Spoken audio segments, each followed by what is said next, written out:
everybody and happy book day. To celebrate book day, you're going to make your own book cover. I've chosen Harry Potter and the Philosopher's Stone as it is one of my favorite series.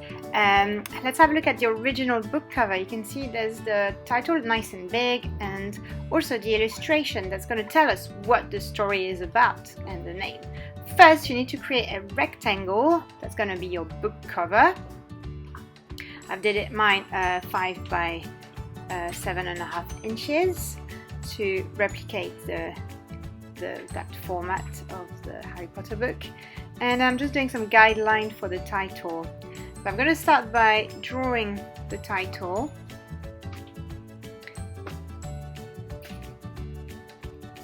Now I'm going to add some details that illustrate the story. So lightning bolt, that's a really important part of the story.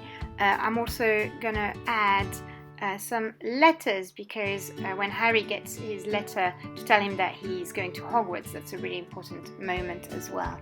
And then Harry himself. So I've got a wizard's hat and a lightning bolt. So when you think about your character, who you're going to draw, think about how they're described in the book and what makes them recognizable as this character.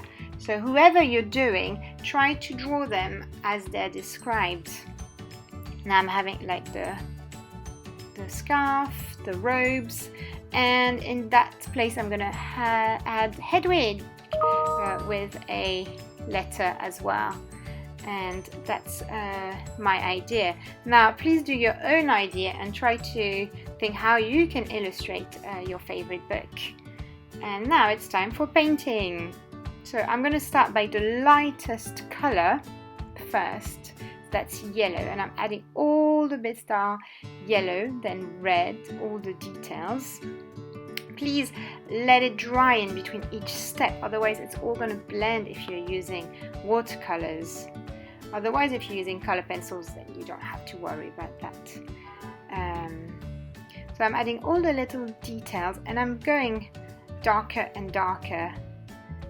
Once you've painted all your details, you can add the background. Wait until everything's dry before you start painting your background.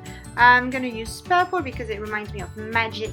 And then once everything is completely dry, you can use a black pen or a black Sharpie or a black felt tip to add in all your details. Brilliant! I can't wait to see what you do. Bye!